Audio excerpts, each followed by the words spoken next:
할렐루야. 반갑습니다. 오늘 말씀 제목을 우리 다 같이 한번 읽어보도록 하겠습니다. 시작.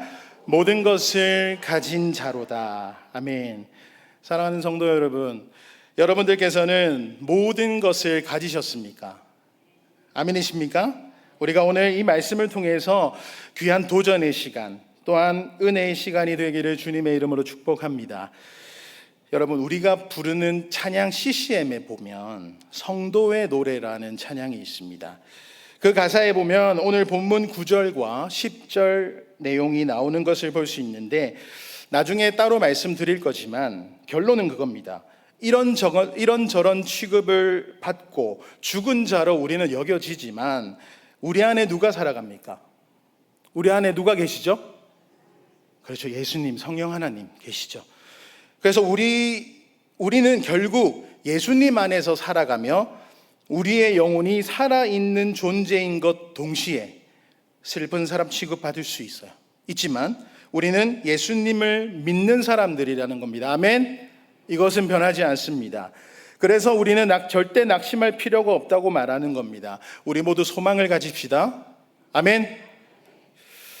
아까 성도의 노래라는 찬양을 말씀드렸는데, 그 찬양 첫 가사에 보면 환난, 가난, 고난, 수고로움 속에서도 성도는 그 믿음을 지켰다라고 고백합니다. 그리고 후렴 가사에 보면 이렇게 불려집니다. 우리는 무명하나 유명한 자요, 죽음의 위기 속에도 참 생명 가졌고 근심하나 기뻐하며 가난하나 다른 일을 부욕해 하는 자로다. 아멘. 방금 이 가사에서 말하는 사람이 바로 성도입니다. 이 가사를 잘 묵상하면 이런 말씀만으로도 우리는 충분히 행복하지 않습니까? 예배 후에 집에 가셔서거나 아니면 평소에 이 성도의 노래라는 찬양을 꼭 들어보시면서 묵상해 보시기를 추천드립니다. 그렇다면 이제 이 본문 말씀을 더 깊이 알아보면서 다 함께 은혜를 나누는 시간 되었으면 좋겠습니다. 이 세상 사람들은 종종 우리가 신앙생활을 하면서 어려움이 없어질 것이라는 생각을 합니다.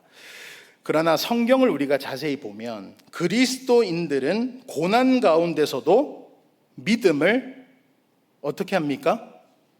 지켰다라고 이야기합니다. 사도 바울은 고린도후서를 기록하면서 자신이 얼마나 많은 고난을 겪었는지 숨기지를 않습니다. 오히려 어떻습니까? 그 고난이 하나님의 일꾼이라는 그 증거를 말하고 있습니다. 그래서 오늘 말씀은 사도 바울이 당했던 고난, 역경, 이런 모든 것들이 잘 표현되고 있습니다.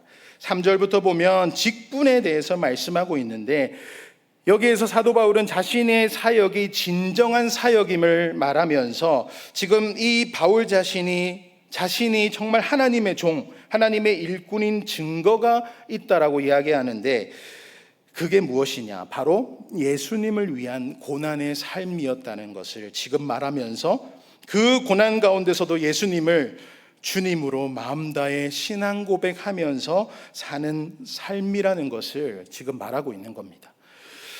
바울은 중요한 게 한 가지가 있었는데, 그것은 바로 자신의 권리를 주장하기보다 복음을 먼저 생각했다라는 거예요. 여러분, 지금 이 바울이 하나님께서 자신에게 감당하라고 맡겨주신 직분을 뭐라고 표현합니까? 손상되지 않는 삶을 살기 위해서 3절 끝에 보시면 거리끼지 않게라는 표현을 쓰고 있습니다. 그렇게 많은 힘을 썼다라는 겁니다. 자신의 그릇된 삶으로 하나님께서 맡겨주신 이 귀한 직분이 비방을 받는 것을 원하지 않았던 거였습니다. 그래서 제가 이 시간 여러분께 말씀드리고 싶은 것은 딱 하나입니다. 하나님께서 각자에게 주신 정말 그 귀한 직분, 귀한 직분이라는 게 있는데, 그것을 귀하게 여기시기를 주님의 이름으로 축복합니다. 그렇다면 아까 비방이라는 단어를 말씀드렸는데, 그 비방을 받는다라는 게 무엇입니까? 바로 비웃음거리가 된다라는 겁니다. 3절에 보면 아무에게든지, 다시 말해서 성도나 세상 사람들에게 걸림돌이 되지 않도록 어떻게 했냐면 노력을 했습니다. 여러분, 이것은 우리 그리스도인들이 신앙 고백한 것과 그 삶이 모순되지 말아야 함을 뜻하는 겁니다. 우리의 신앙 고백은 말로만으로 대충 하는 고백이 아니라 어떻게 해야 되죠? 우리의 신앙 고백은 삶으로까지 드러나야 됩니다. 그렇게 삶으로 드러나는 진실성의 고백이 되어야 한다라는 겁니다. 여러분 잘 기억하시기 바랍니다. 우리의 신앙은 절대 말로만 해서는 안 됩니다. 우리가 복음을 전하는 건 너무나 중요합니다. 너무나 귀합니다. 중요하지만 그 복음을 전하는 자로서 복음에 합당한 삶을 사는 것도 중요하다라는 겁니다. 자신이 전한 복음이 진실이라는 사실을 삶으로 어떻게 해야 됩니까? 삶으로 증언해야 한다라는 겁니다. 우리에게는 하나님께서 아주 귀하게 화목하게 하는 직분을 맡기셨습니다. 이 일을 감당한다고 하면서 하나님과 화목하게 하도록 우리는 열심히 세상에 나가 복음을 전해야 합니다. 또한 삶으로 믿지 않는 사람들에게 거치는 돌까지 되어지 말아야 합니다. 그렇다면 여러분, 우리는 믿는 사람들에게도 거치는 돌이 되어서는 안 됩니다. 거치는 돌이 만약에 되어버리면 하나님께서 기뻐하시지 않습니다. 복음을 전하는 사람은 자신의 삶도 하나님 앞에서 진지하게 살아야 합니다. 복음에 합당한 삶, 그 신앙 고백에 합당한 삶을 살아내야 한다라는 것을 지금 말씀드리는 겁니다. 또한 우리는 예수님을 주님으로 시인하며 살아가야 합니다. 그것을 다시 말해서 모든 삶으로 고백이 되어야 한다라는 사실, 그것을 우리는 말씀을 통해서 깨달아야 되겠습니다. 고린도 후서 4장 7절 말씀을 보면 우리의 삶에서 가장 잘 나타납니다. 우리가 이 보배를 질그릇에 가졌으니 이는 심히 큰 능력은 하나님께 있고 우리에게 있지 아니함을 알게 하려 함이라. 아멘.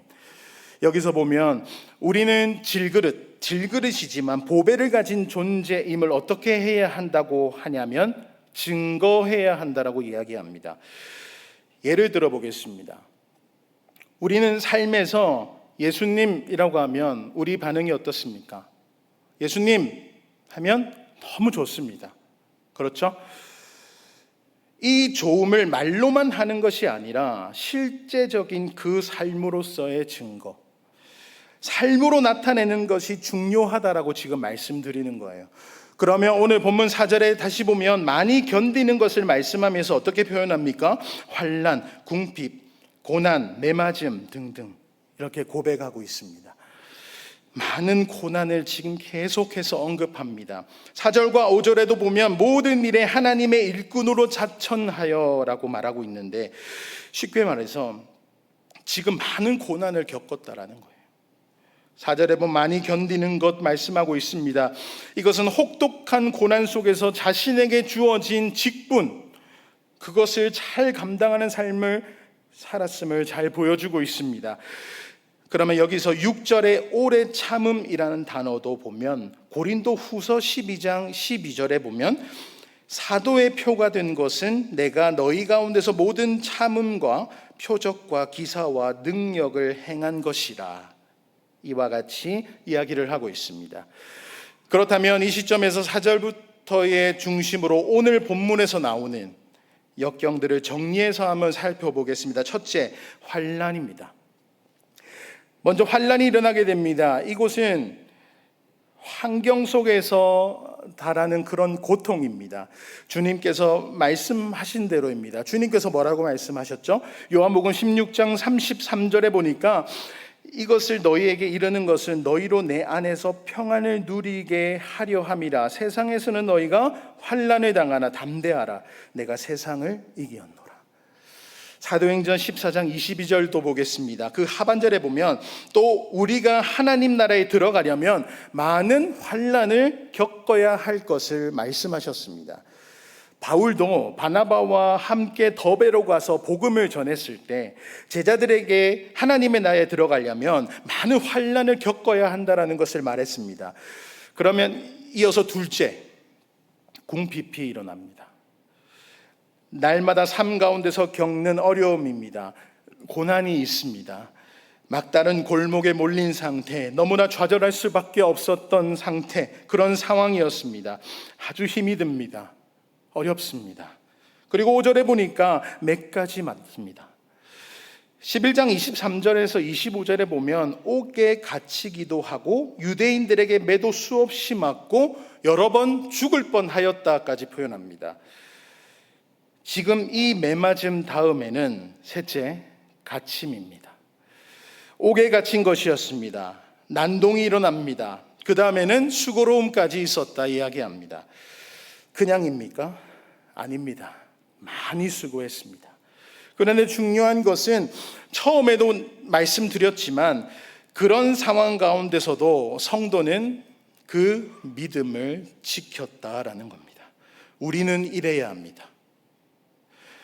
아무리 힘들고 어렵고 해도 믿음을 지키는 사람이 바로 여러분 성도입니다. 아멘. 여러분 성도입니다. 그렇게 성도로서의 삶을 온전히 살아가시는 여러분들이 되시기를 축복합니다. 방금 고난의 목록들을 조금 더 살펴보았는데 이 고난의 목록을 다 누구를 위한 것입니까? 하나님 나라와 예수님 때문이었습니다. 반대자들이 이런 일을 보면서 뭐라고 했겠습니까? 보라, 저런 일을 당하는 사람이 진짜 사도냐? 사도라면 어떻게 저 많은 고난을 당할 수가 있느냐? 이렇게 말하지 않겠습니까? 그러나 사도 바울은 오히려 이런 고난이 자신이 참된 그리스도의 종임을 말해주는 거라고 이야기합니다.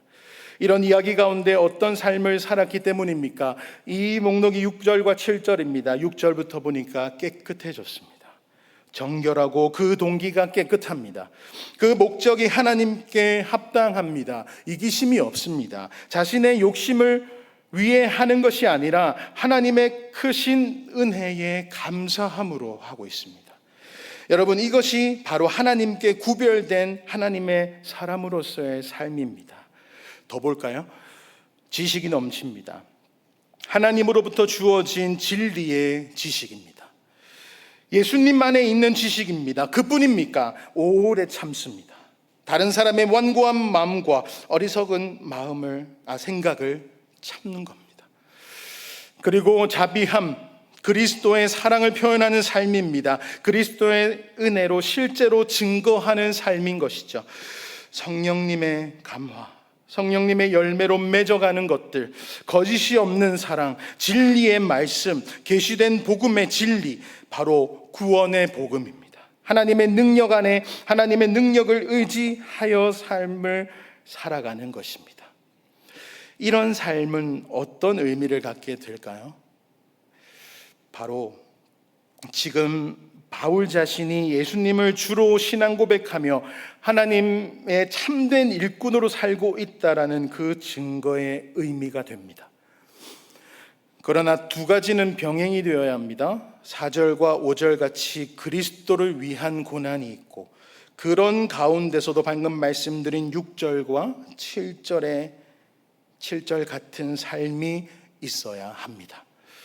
이런 삶을 사는 것이 진짜 하나님의 일꾼 예수 그리스도를 위하여 살고 있다라고 증거가 되는 것입니다. 그 다음으로 사도 바울은 지금 자신의 생활 방식을 세 가지로 이야기하는데, 첫째로 의의 무기를 좌우에 가지고 있다고 이야기합니다. 무기가 등장하는 이 용어는 군사적 용어인데 이 비유는 어둠의 세력과 전투를 하고 있다라는 것입니다. 좌우에 가진다라는 말은 여러 가지 해석이 있다고 하는데, 에베소서 6장 13절 이하에 보면 전신갑주 이야기를 하고 있습니다. 거기서 그와 관계된 것으로 보는 게 나아 보입니다. 믿음으로 잘 무장한 사람은 좌로 공격을 받든 우로 공격을 받든 어떻습니까? 그들에 대해서 대처할 준비가 되어 있습니다. 영적인 전투를 하는 데 있어서 너무나 잘 준비가 되어 있다는 것인데, 그런 사람이 쓰는 공격형 무기는 성령님의 검과 하나님의 말씀이고, 수비형의 무기는 방패 같은 것이라 이야기할 수 있습니다. 둘째로 8절의 영광과 욕됨으로 그러했다고 이야기를 하고 있습니다. 의견을 인정받는다라는 것은 존중받는다라는 겁니다. 의견을 인정받을 수 있고 존경을 받을 수 있고 모욕을 받을 수 있습니다. 영광도 받지만 비방도 받을 수 있습니다. 그렇지만 여기에는 그들을 따라 움직이지 않고 예수님의 증인으로서의 길을 걷는다라는 뜻입니다. 셋째로 악한 이름과 아름다운 이름으로 그러했다고 이야기합니다. 지금 이것은 이 사도 바울이 고린도 교회에 없었을 때의 상황에서 이루어진 일 같습니다. 사도 바울이 고린도 교회에 없었을 때 어떤 사람은 사도 바울을 욕했습니다. 나쁜 말을 써가지고 다른 사람을 다치게 했습니다. 악평했습니다. 악한 소문까지 만듭니다. 그러나 무작정 나쁜 말만 한 게 아니라 어떤 사람들은 좋은 평가도 합니다. 이렇게 바울이 없었을 때 그들 뒤에서 무슨 말을 하든지 개의치 않고 하나님의 말씀 따라서 하나님의 나라를 위하여 예수님의 대사로서 맡은 직분을 바르게 감당했다라는 것입니다. 그렇다면 바울만입니까? 우리 예수님도 그러셨습니다. 예수님께서 칭찬받으신 것이 아닙니다. 욕도 얻어먹으셨습니다. 비방도 받으셨습니다. 심지어 귀신이 들렸다, 미쳤다라는 소리까지 듣습니다. 그렇다고 예수님께서 자신에게 맡겨진 그 사명의 길, 자신이 감당해야 할 사역들을 포기하셨습니까? 아닙니다. 하늘로 올려지시기 전 뭐라고 하셨습니까? 다 이루었다 말씀하셨습니다. 이렇게 말씀하실 만큼 온전히 하나님의 뜻에 예수님께서는 어떻게 하셨습니까? 순종하셨습니다. 그리고 지금도 그 길을 묵묵히 걸어나가고 계십니다. 하나님의 진정한 종은 이런 길을 따라서 걸어야 할 줄 믿습니다. 여기에 한 가지 더 중요한 게 있는데 그것은 이 세상의 관점으로 살지 말라는 겁니다. 이 세상 관점으로 보아 성공한 사람들은 참 많습니다. 인기도 얻고 아름다운 이름도 얻을 수 있습니다.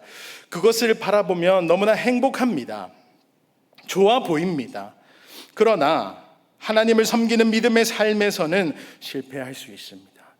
무슨 말을 하는 겁니까? 이 세상의 관점으로 보아서는 실패하고 있는 사람들처럼 보일 수 있다라는 겁니다.